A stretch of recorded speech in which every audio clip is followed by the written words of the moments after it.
अस्सलामुअलैकुम दोस्तों, उम्मीद है आप लोग खैरियत से होंगे। ये एक छोटी सी अपडेट है आइवरमेक्टिन के बारे में। आइवरमेक्टिन दोस्तों यही दवा वही दवाई है जिसका बड़ा चर्चा रहा है किसी दौर में जब कोरोना वायरस नया नया आया था। बुनियादी तौर पे तो ये एक एंटी पैरासिटिक है। एंटी पैरासिटिक का मतलब है कि जो बच्चों में कीड़े होते हैं पेट के, उनके लिए दी जाती है और जानवरों में इसका बहुत ज़्यादा इस्तेमाल है कि उसमें भी इसी तरह के जो मसाइल होते हैं पेट के कीड़ों के, तो उसके लिए दी जाती है आइवरमेक्टिन। इसका चर्चा क्यों शुरू हुआ था? क्योंकि ऑस्ट्रेलिया में कोरोना के इब्तदाई दिनों में एक लेबॉर्ट्री का तजर्बा हुआ था।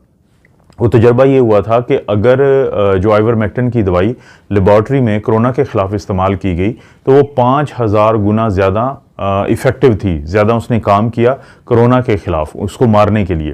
लेकिन उसमें एक ऐसा प्रॉब्लम था कि जिसकी वजह से आज तक लोगों के जहन में उसका पहला असर है, जिसको इंग्लिश में कहते हैं कि फर्स्ट इम्प्रेशन जो है वो हमेशा रहता है कि first impression is the last impression. तो वो इम्प्रेशन बना किस लिए था कि बहुत कारआमद थी लेबॉर्ट्री के अंदर ये कोरोना के ख़िलाफ़। लेकिन उसमें जो असल पॉइंट था जिस पे लोग बहुत ज़्यादा तवज्जो नहीं देते, मैं आम लोगों की बात कर रहा हूँ, कि उस चीज़ को हासिल करने के लिए, उस कामयाबी को हासिल करने के लिए जितनी डोज दी जानी थी इंसानों में आइवरमेक्टिन की, वो इतनी ज़्यादा थी जिसको हम कहते हैं कि टॉक्सिक डोज, कि वो मिकदार आइवरमेक्टिन की कि जिससे फिर हमारे जिस्म को, हमारे सेल्स को, हमारे जिस्म के मुख्तलिफ हिस्सों को बहुत सख्त किस्म का नुकसान हो सकता है। क्योंकि हर दवाई का एक थेराप्यूटिक इंडेक्स होता है, एक टॉक्सिक इंडेक्स होता है कि इतनी मिकदार से ज़्यादा देंगे तो मसाइल जन्म ले सकते हैं।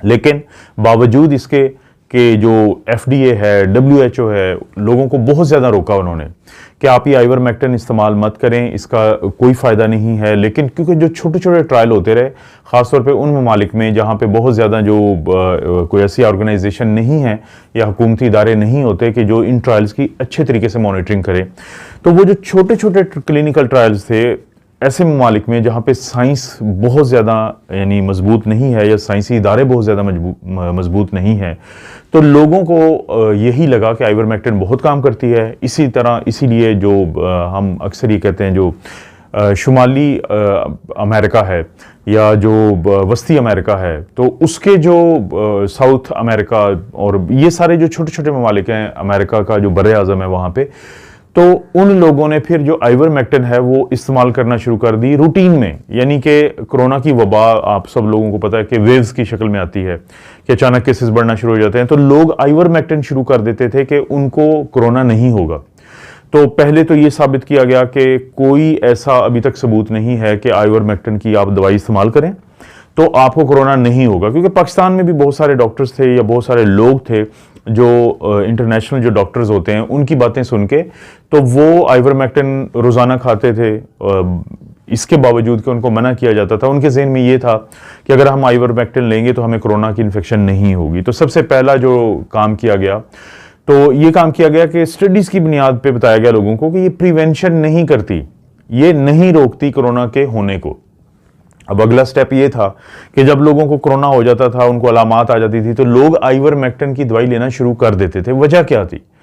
वजह इसकी कीमत थी। ये इतनी सस्ती दवाई थी कि लोगों को आसानी से मिल जाती थी और वो लोग जो इसके हक में प्रोपेगेंडा करते थे, आप प्रोपेगेंडा ही कहेंगे कि जब एक साइंसी सबूत नहीं है और आप एक चीज़ के बारे में बात कर रहे हैं, तो उनको यही पॉइंट है कि इतना मिल जाता था पावरफुल कि वो लोगों के दिमाग में बात डालते थे कि क्योंकि ये एक सस्ती दवाई है तो इसलिए जो ये स्टडीज़ की जाती हैं, इसीलिए जो फार्मास्यूटिकल कंपनीज़ हैं, इसीलिए जो दुनिया के जो आलमी साइंसी इदारे हैं वो इसके हक में स्टडीज़ नहीं देते, ताकि ये सस्ती दवाई है तो इसका उनको क्या फ़ायदा।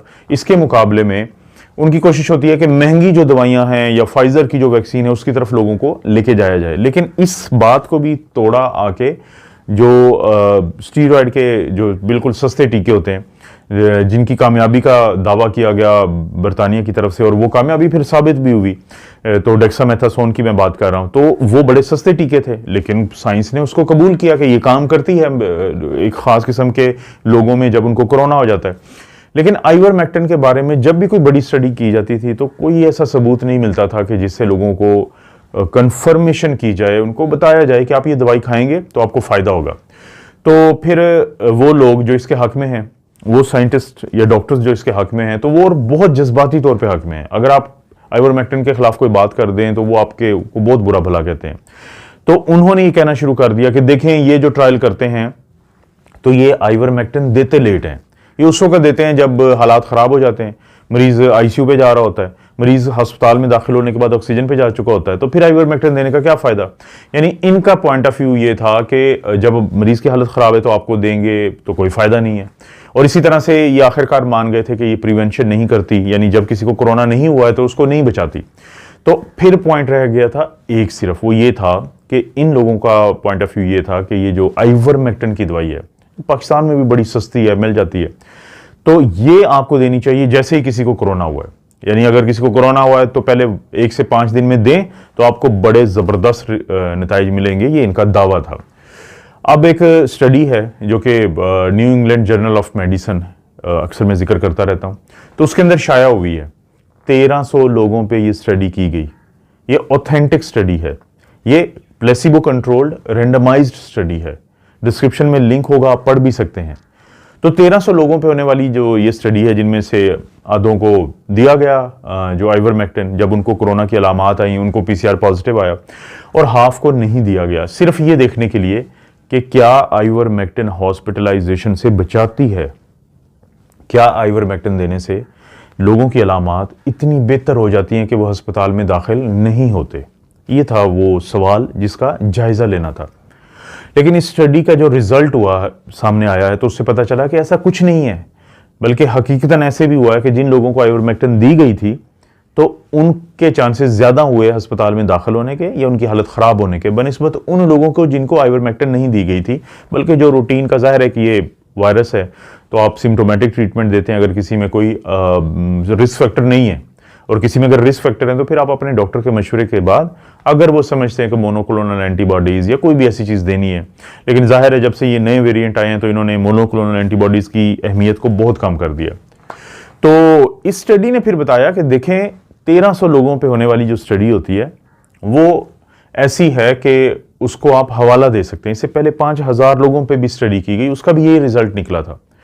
एक बड़ा मशहूर एक पॉडकास्ट करता है एक डॉक्टर वेस्ट में, 2020 में वो कन्विंस था, वो कायल था इस बात पे कि आइवरमेक्टिन काम करती है। उसने 23 के करीब छोटे छोटे क्लिनिकल ट्रायल्स को भी देखा, उनके नतीजे के तौर पे उसने कहा ये काम करती है। फिर वक्त के साथ साथ कुछ चीज़ें ज़ाहिर के सामने आई।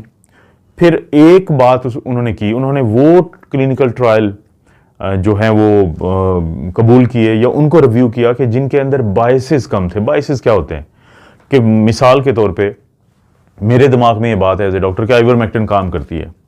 मेरा एक मरीज़ आता है तो उसको अलामात आई, मैंने पीसीआर चेक करवाया तो वो उसको कोरोना निकला है।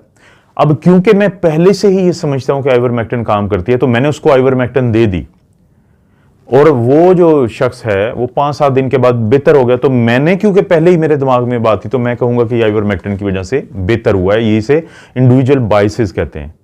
लेकिन फर्ज करें एक और शख्स है, उसी की उम्र का है, उसको रिस्क फैक्टर नहीं है, जैसे पहले वाले को नहीं थी जिसको आइवरमेक्टिन दी गई है।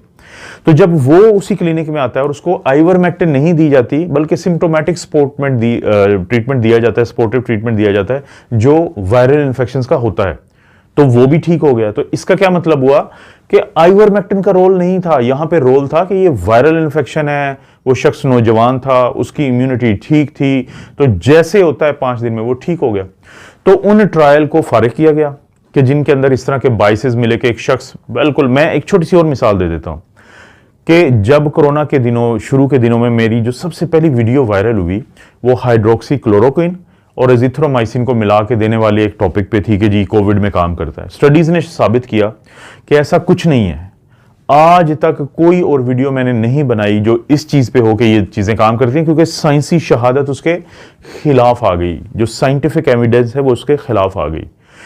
ये जो आज के दौर की मेडिसिन है, ये जो डॉक्टरों के पास आप जाते हैं वो मुख्तलिफ इलाज देते हैं, तो ये एविडेंस बेस्ड मेडिसिन का फील्ड है कि जहाँ पे हमें शहादत मिलती है।